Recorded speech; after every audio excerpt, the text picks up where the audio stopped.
नमस्कार, स्वागत है आप सभी का। न्यूज इंडिया देख रहे हैं आप और मैं हूं आपके साथ कृतिका। गोरखपुर हमले का अब आईएस कनेक्शन कहीं ना कहीं सामने आया और इस वक्त की बड़ी खबर का सबसे पहले रुख कर लेते हैं। गोरखपुर मंदिर से के हमले से जुड़ी इस वक्त की बड़ी खबर आ रही है। हमलावर मुर्तजा के पास 3 हथियार बरामद किए गए हैं। 2 हंसिया और एक चाकू मुर्तजा के पास से बरामद किया गया है। हंसिया से ही मुर्तजा ने जवानों पर हमला किया था और अब इसी आरोपी का आईएस कनेक्शन भी कहीं ना कहीं सामने आता हुआ नजर आ रहा है, क्योंकि यूपीएसटीएफ और यूपीएटीएस लगातार इस व्यक्ति से पूछताछ कर रही है। तो बड़ी जानकारी आपको दे रहे हैं, गोरखनाथ मंदिर से हमले से जुड़ी इस वक्त की बड़ी जानकारी आपको दे रहे हैं। हमलावर मुर्तजा के पास से 3 और हथियारों को बरामद किया गया है।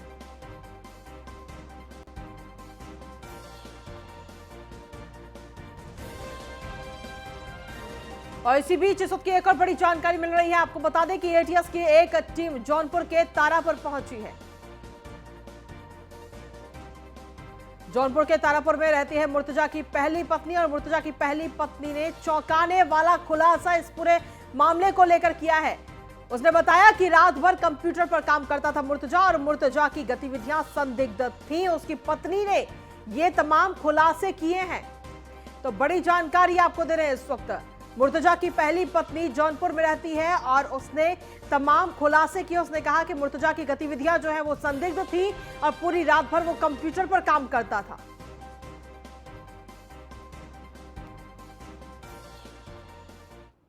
और इसी पर अधिक जानकारी देने के लिए हमारे साथ हमारे संवाददाता लखनऊ से एसके वाजपेयी और गोरखपुर से हरेंद्र दुबे इस वक्त जुड़ गए हैं। दोनों का रुख करते हैं। सबसे पहले हरेंद्र, आपके पास आएंगे। गोरखपुर मंदिर पर जो हमला हुआ उस मामले में क्या कुछ ताजा अपडेट आपके पास मिल रही है? देखिए, ताजा अपडेट यही है कि एटीएस और एसटीएफ दोनों पूछताछ कर रही हैं आरोपी से, और खास तौर से जिस तरह से तरह तरह के चौंकाने वाले खुलासे सामने आ रहे हैं, उससे होश जो जांच एजेंसी है उनकी उड़ी हुई है, खास तौर से गोरखपुर जिले की। और गोरखपुर के जिले के आला अधिकारी लगातार उस आरोपी के संपर्क में, क्योंकि 7 दिन का ट्रांजिट रिमांड लिया गया है और ट्रांजिट रिमांड के जरिए उन लोगों तक पहुंचने का प्रयास किया जा रहा है जो उसके मुखिया हैं, जो उसके कर्णधार हैं और उसके पीछे रह करके जो बैकग्राउंड सपोर्ट करने वाले हैं, उनके पहुंच तक पहुंचने के लिए गोरखपुर का जिला प्रशासन पुरजोर कोशिश कर रहा है। जिस तरह से उसके बैग से चाकू और धारदार हथियार मिले हैं, लैपटॉप मिले हैं, और यहाँ तक कि मुंबई से गोरखपुर का जो यह टिकट मिला है, ये संदिग्ध को मानते हुए यहाँ अभी तक जो जांच एजेंसियां हैं, जितनी टीमें गठित हैं, जहां तक जांच खुलासे अभी तक हो रहे हैं, वो उन्हीं का पहलू है। और जी चलिए हरेंद्र, आप लगातार बने रहिए, आगे भी आपसे जानकारी लेंगे। इस वक्त एसके वाजपेयी लखनऊ से हमारे साथ लगातार जुड़े हुए हैं। एसके, अगर देखा जाए तो एक बड़ी अपडेट आई है इस पूरे मामले को लेकर। जो इस आरोपी मुर्तजा की पहली पत्नी जौनपुर में रहती है और उसने तमाम चौंकाने वाले खुलासे कर दिए। उसका कहना है कि मुर्तजा रात भर कंप्यूटर पर काम करता था और उसकी जो गतिविधियां थी वो वाकई संदिग्ध थी।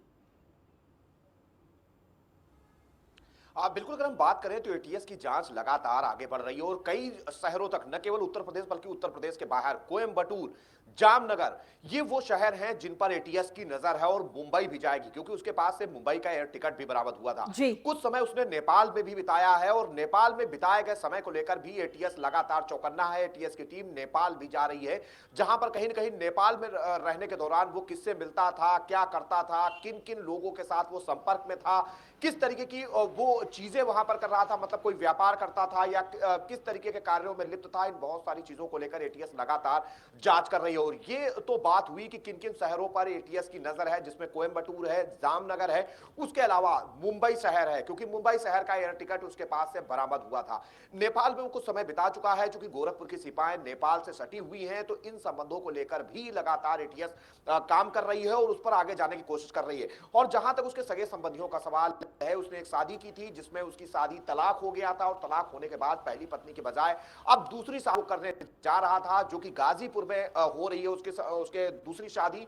और उस दूसरी शादी के परिवार वालों से भी एटीएस पूछताछ करेगी। हालांकि पहली पत्नी से पूछताछ हुई है और पहली पत्नी से पूछताछ के बाद कई चीजें निकलकर सामने आई, जैसे कि जब वो पकड़ा गया उस दौरान उसके पास एक लैपटॉप था, मोबाइल था, पेन ड्राइव थी, उसके अलावा कुछ दस्तावेज थे। उन सारी चीजों को लेकर गहन पूछताछ उनके पत्नी से की गई, जो कि पहली पत्नी थी। हालांकि उसने ये बताया है कि वो लगातार कंप्यूटर पर काम करता था, ज्यादा वक्त वो कंप्यूटर पर बिताता था। और अगर हम देखें तो कहीं ना कहीं अब जो जांच एजेंसियां हैं जिसमें एटीएस और एसटीएफ दोनों लगी, वो उसके उस सूत्र पर भी लगा, क्योंकि पिछले साल ही गजवाए के आतंकियों को यूपी एटीएस ने गिरफ्तार किया था, उनके घर से प्रेशर कुकर बम बरामद हुए थे। बिल्कुल। तो इन सारी चीजों को लेकर कहीं ना कहीं अगर उससे कोई संबंध है या इनसे उनकी कोई दूर दूर तक उसका कोई कनेक्शन है, तो उसको भी लगातार एटीएस खंगाल रही है। साथ ही साथ अगर हम कहें तो वो अब ट्रांजिट रिमांड पर है, न्यायिक हिरासत में है, तो लगातार उससे पूछताछ की कोशिश हो रही है। कहां गया, किससे मिला, किसके जरिए से वो गोरखपुर पहुंचा, गोरखपुर आने का रास्ता क्या था, किस साधन के जरिए पहुंचा, इन बहुत सारी चीजों को जानने की कोशिश है। अगर लोकल स्तर पर उसको किसी से मिली तो वो कौन, जी ये मांग कर रहे थे कि वो मानसिक रूप से विक्षिप्त है, हिसाब से ट्रीट किया जाए, लेकिन निकलकर सामने है जिसमें वो जी। चलिए इसके वाजपेयी आपके पास वापस आएंगे। हरेंद्र दुबे हमारे साथ गोरखपुर से लगातार बने हुए हैं। हरेंद्र, अगर बात की जाए गोरखपुर मंदिर की, तो इस हमले के बाद में कहीं ना कहीं सुरक्षा व्यवस्था भी चाक चौबंद अब कर दी गई होंगी वहां की। देखिए, जिस समय से घटना हुई है और मुख्यमंत्री कल आए, अधिकारियों के साथ बैठक की और अधिकारियों को सख्त निर्देश दिया कि सुरक्षा व्यवस्था में कहीं कोताही न बरती जाए। देखा जाए तो इस समय मंदिर की सुरक्षा व्यवस्था के पुख्ता इंतजाम हैं। जहां 2 पुलिसकर्मी गेट पर सुरक्षा के दृष्टि से लगाए गए थे, अब वहां पर 4 पुलिसकर्मी लगाए गए हैं और आने जाने वालों पर पैनी नजर रखी जा रही है, कड़ी से निगरानी की जा रही है। सघन तलाशी के बाद ही मंदिर के अंदर प्रवेश करने की इजाजत सुरक्षा कर्मियों द्वारा दिया जा रहा। तो लिहाजा ये इस तरीके का जो गोरखनाथ मंदिर ही नहीं बल्कि पूरे प्रदेश की, चाहे वो वाराणसी का मंदिर हो या अयोध्या का हो या मथुरा का है, सभी मंदिरों पर सुरक्षा व्यवस्था के कड़े इंतजाम किए गए हैं। खासतौर से देखा जाए इस समय तो नवरात्रि का चल रहा है दिन है और रमजान का महीना भी चल रहा, तो दोनों त्योहार को देखते हुए कहीं त्योहार के बीच में खलल न पड़े, उसको लेकर के मुख्यमंत्री ने जिस तरह से कल अधिकारियों को दिशा निर्देश दिया कि सुरक्षा व्यवस्था में कहीं कोर कसर न छोड़ी जाए, ताकि इस तरह की दोबारा पुनरावृत्ति न घटना की जाए, उसको लेकर के काफी अधिकारियों को उन्होंने निर्देशित किया, जिसको लेकर के अधिकारी पूरी चौकन्ना बरतते हुए सुरक्षा व्यवस्था हर मंदिर की टाइट कर दी है। जी हरेंद्र, अगर बात करें उन पुलिस कर्मियों की जो इस पूरे हमले में घायल हुए थे, उनकी क्या कुछ अभी हाल है? देखिए, ताजा अपडेट अभी आधे घंटे पहले उनका अपडेट मिला है कि उनकी हालत में सुधार है। जो घायल थे वह स्वस्थ हैं, कुछ डॉक्टरों द्वारा उनका इलाज किया जा रहा है। तो कहीं न कहीं मुख्यमंत्री जब कल पहुंचे थे, उनसे मिले थे, तो डॉक्टर जो लापरवाही करते नजर आ रहे थे या दूर भाग रहे थे, उनके पहुंचने के बाद से पूरी तरह से तत्परता से उनका इलाज कर रहे हैं, कोई कोर कसर इलाज में नहीं छोड़ना चाहते। जी हरेंद्र, अगर बात की जाए गोरखपुर को लेकर, तो आरोपी जब गोरखपुर आया तो उसने किस किस व्यक्ति से मुलाकात की, क्या कुछ उसका रास्ता था, इस बारे में कोई अभी अपडेट मिल पाया है? देखिए, खासतौर से गोरखपुर में कई साल पहले, कम से कम 3 साल पहले एक मामला आया था टेरर फंडिंग का। टेरर फंडिंग में 2 लोग अरेस्ट हुए थे, जिसमें कई लोगों की तलाश जारी थी।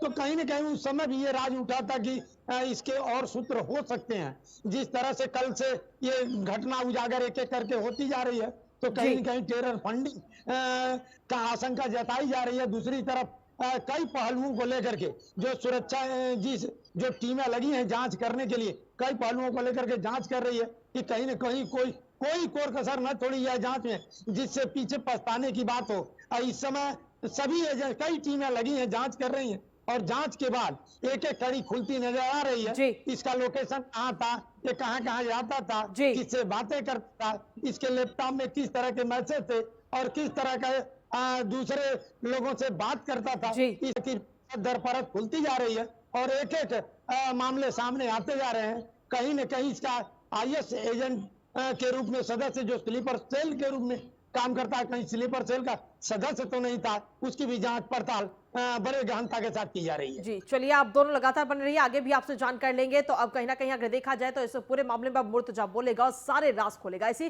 पूरे मामले को लेकर उत्तर प्रदेश के डिप्टी सीएम केशव प्रसाद मौर्य का भी बयान सामने आया। उन्होंने कहा कि गोरखपुर में बहुत बड़ी अनहोनी चल गई है, गोरखनाथ मंदिर में बहुत हमला गंभीर मामला है और मामले की जांच पड़ताल हो रही है।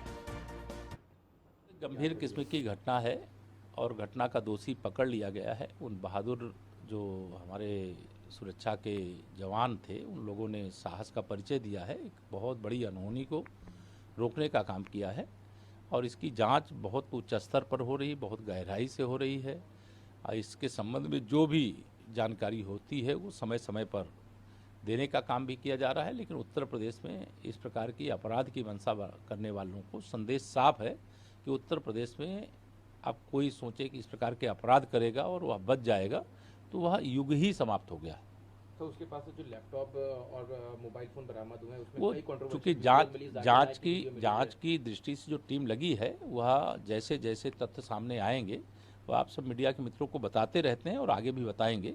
अभी तो यह घटना गंभीर है और हमारे जवानों ने उस घटना को नाकामयाब करने का बहुत साहसिक परिचय दिया है। उनका सबका अभिनंदन करते हैं, बधाई देते हैं और इस प्रकार की मानसिकता वालों को एक संदेश है कि वह चाहे जहाँ से भी जुड़े होंगे उसकी सच्चाई बाहर निकाली जाएगी और कानून के शिकंजे में उनके खिलाफ कठोर से कठोर कार्रवाई की जाएगी।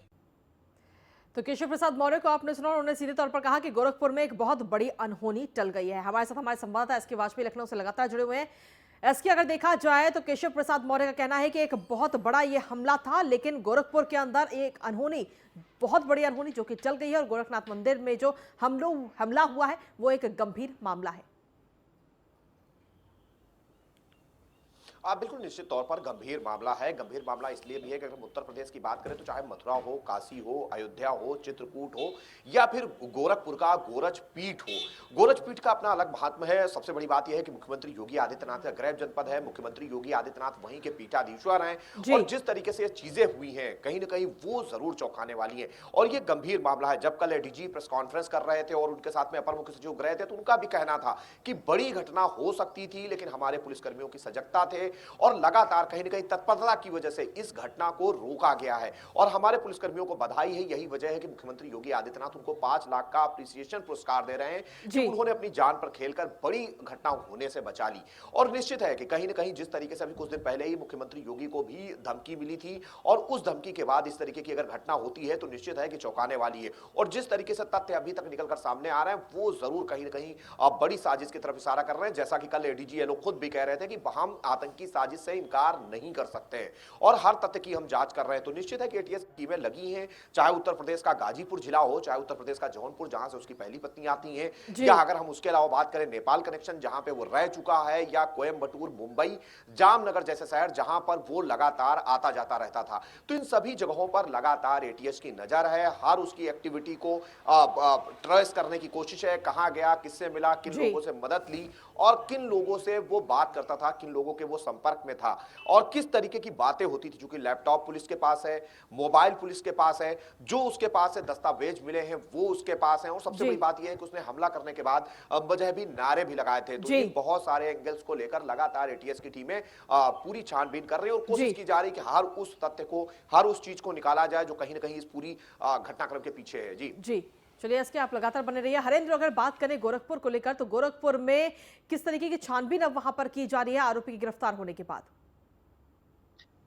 जहां जहां आरोपी के लिंक मिल रहे हैं, जिन जिन से उनका दोस्ती या किसी तरह का संबंध बताया जा रहा है, उनके घरों पर भी छापेमारी की जा रही है। खासतौर से 2 लोग सिद्धार्थ नगर से हिरासत में लिए गए हैं, पूछताछ की जा रही है। उसकी पहली पत्नी के पास भी यहाँ की टीमें जा चुकी हैं और जिस तरह से उसके चाचा नामचीन गोरखपुर के डॉक्टर हैं, उनसे भी पूछताछ जो जांच कर रही हैं, जो सघन तलाशी टीम कर रही है, जिस तरह की टीम सबसे पूछताछ कर रही है, उनसे चाचा भी पूछताछ कर सकती है। और खासतौर से गोरखनाथ मंदिर में चारों तरफ जिस तरह से सुरक्षा व्यवस्था के पुख्ता इंतजाम किए गए हैं, ड्रोन कैमरे से आने जाने वालों पर पहली नजर रखी जा रही है। बिल्कुल, अगर देखा जाए तो अब गोरखनाथ मंदिर पूरी तरीके से सुरक्षा के घेरे में। फिलहाल आप दोनों का बहुत बहुत शुक्रिया तमाम जानकारी और अपडेट्स देने के लिए। और इसी मामले को लेकर अब खबरों में आगे बढ़ते हैं। शामली की बात करते हैं जहां पर AK-47 के साथ एक बदमाश को गिरफ्तार किया गया और साथ ही बदमाश के पास से लग्जरी कार भी बरामद की गई है। 1300 कारतूस और 4 मैगजीन भी बदमाश के पास से गिरफ्तार की गई हैं। विक्की त्यागी मर्डर केस में जेल भी बदमाश अनिल उर्फ पिंटू जा चुका है। तो फिलहाल इस बदमाश को गिरफ्तार किया गया है और इसके पास से 1300 कारतूस और 4 मैगजीन्स बरामद की गई हैं। ये जो सामान उस के पास से बरामद किया गया है वो इस वक्त आपको दिखा रहे हैं बदमाश के पास से। इसके अलावा एक लग्जरी कार भी बरामद की गई है। AK-47 के साथ बदमाश को गिरफ्तार किया गया है। 1300 कारतूस भी इसके पास से बरामद हुए हैं। AK-47 इसके पास बरामद हुई है। फिलहाल अब इस पूरे मामले को लेकर पुलिस की टीम लगातार अब जांच भी कर रही है। तो शामली की ये तस्वीरें आपको दिखा रहे हैं जहां पर बदमाश को गिरफ्तार किया गया, उसके पास से AK-47 और 1300 कारतूस बरामद किए गए हैं और साथ ही एक लग्जरी कार भी आरोपी के पास से, बदमाश के पास से गिरफ्तार की गई है। अधिक जानकारी के साथ संवाददाता अमित मोहन इस वक्त हमारे साथ जुड़ गए फोन लाइन पर। अमित, क्या कुछ ताजा अपडेट आपके पास इस पूरे मामले को लेकर? जी कृतिका, आपको बता दूं ये संजीव गैंग का एक शातिर बदमाश है जो सामने है। इसके पास से करीब 1300 कारतूस और एक AK-47 4 मैगजीन एक गाड़ी से बरामद की है, जबकि 2 बदमाश भागने में सफल रहे। जी, जिस तरीके से बताया जा रहा है कि इस बदमाश के पास से एक AK-47 और 1300 कारतूस, काफी संख्या में कारतूस भी बरामद हुए हैं उसके पास से। जी, असल में क्या है हेलो जी, चलिए, बहुत बहुत शुक्रिया तमाम जानकारी देने के लिए।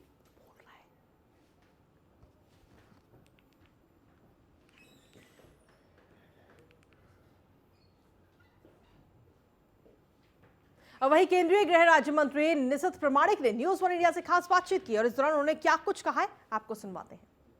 करने के लिए केंद्रीय मंत्री निशित प्रमाणिक जी हैं। सर, प्रधानमंत्री जी ने आप लोगों से बातचीत की, आमतौर पे ये बातचीत होती है, क्या कुछ कहा उन्होंने? देखिए, ये तो हम लोगों का रेगुलर पार्टी मीटिंग होती रहती है, हर मंगलवार को होता है। तो ये जो है कि उनका जो दिशा निर्देश होता है, उनका जो मार्गदर्शन होता है, वही मार्गदर्शन लेके हम लोग चलते हैं। सबसे बड़ा सवाल है सर, कांग्रेस पार्टी लगातार महंगाई को लेकर भारतीय जनता पार्टी को घेर रही है, लगातार विरोध प्रदर्शन कर रही है, क्या कुछ कहेंगे?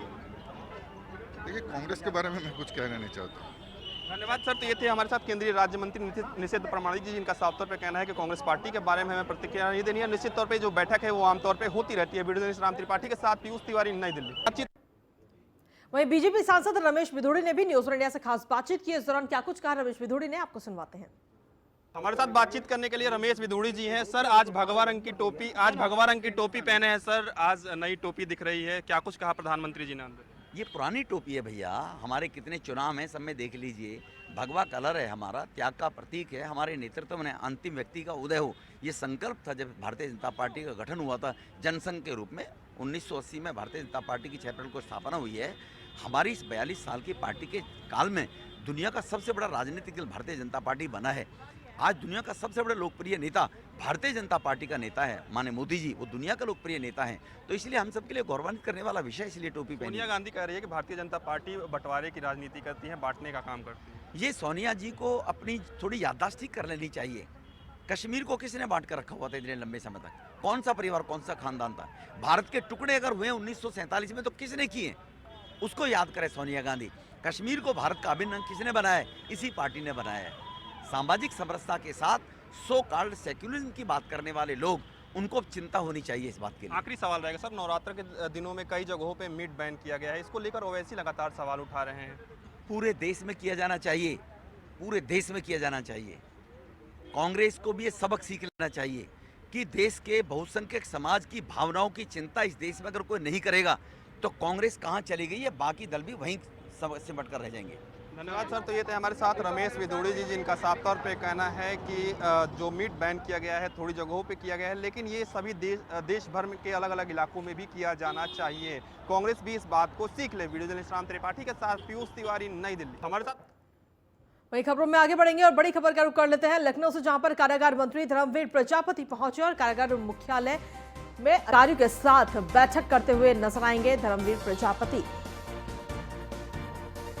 तो कारागार मुख्यालय में अधिकारियों के साथ बैठक करेंगे, बड़ी जानकारी आपको दे रहे हैं और ये तस्वीरें भी इस वक्त आपको दिखा रहे हैं। लखनऊ से कारागार मंत्री धर्मवीर प्रजापति इस वक्त कारागार मुख्यालय पहुंचे हैं। खबरों में आगे बढ़ते हुए बात करेंगे रामपुर की, जहां पर बुलडोजर और एनकाउंटर का खौफ। सपा नेता यूसुफ मलिक ने सीजेएम कोर्ट में खुद आकर के सरेंडर कर दिया है। यूसुफ मलिक ने जेल भेजने की गुहार लगाई है और कोर्ट ने सपा नेता यूसुफ मलिक को जेल भी भेज दिया है। अंतरिम जमानत पर थे सपा नेता यूसुफ मलिक और किसान ने धमकाने का मुकदमा इनके खिलाफ दर्ज कराया था, जिसके बाद में बुलडोजर और एनकाउंटर का डर उन्हें सता रहा था, जिसके बाद उन्होंने खुद कोर्ट में आकर के सरेंडर कर दिया है और जेल भेजने की गुहार लगाई है। तो जिसके बाद में कोर्ट ने सपा नेता यूसुफ मलिक को जेल भेज दिया है।